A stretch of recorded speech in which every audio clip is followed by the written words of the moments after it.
all want to be acquired for millions. Life during a startup can be so rewarding, but so hard, with autonomy, ownership, impact, learnings, and financial upside. But there are a lot of costs. And those are fires, burnout, you're stretched thin, your constant state of stress, you have a high likelihood of failure, you have poor sleep, poor health, and let's not forget the obvious, you're poor too. What happens after a startup exit? Today, I will be spilling the tea.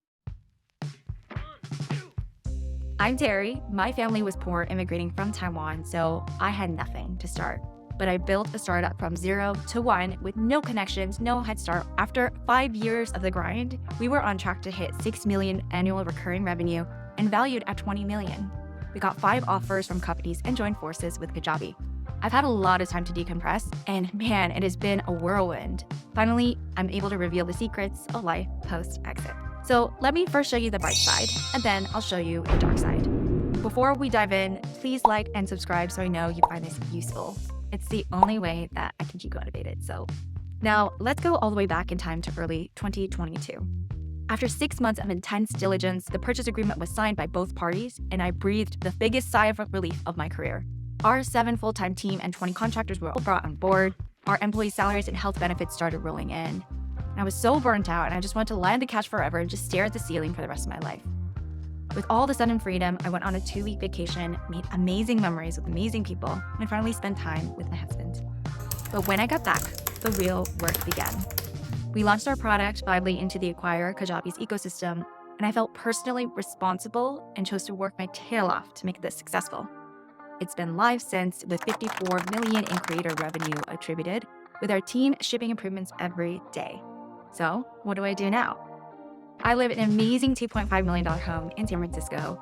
I've traveled to Paris, Brazil, Hawaii, LA, Austin, Ibiza, Toronto, mostly speaking at conferences, and occasionally I fly to Irvine to visit the well-stocked tech office. This is how life is good for a founder coming into a big company. An acquisition gives you instant credibility. You can get things done easily, there's less bureaucracy, you can convince stakeholders quickly, but founders can often thrash violently against the system.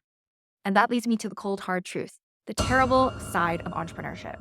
Getting acquired is a mixed bag of emotions. You've essentially lost your baby. Imagine if someone literally took your baby after 5 years of you having it, right?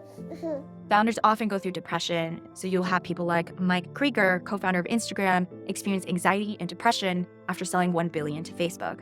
He's said things like he's lost control of his company, that he was not sure what to do next.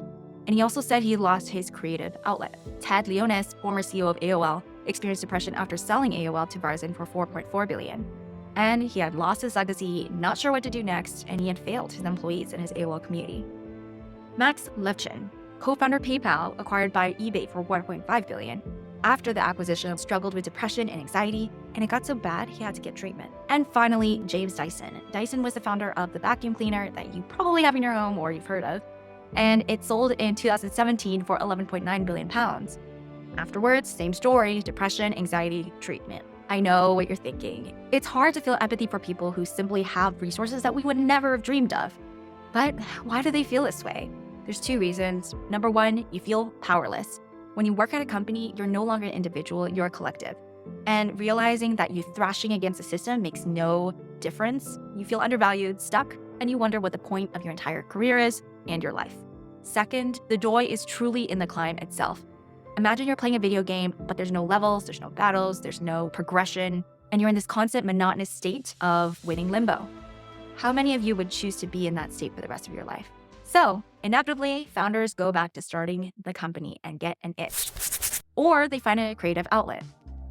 So, here I am on YouTube, getting my itch scratched, finding my creative outlet. What do you think? Is a startup worth the stress, or is a stable salary better? Let me know in the comments, and thank you for spending time with me today. Bye.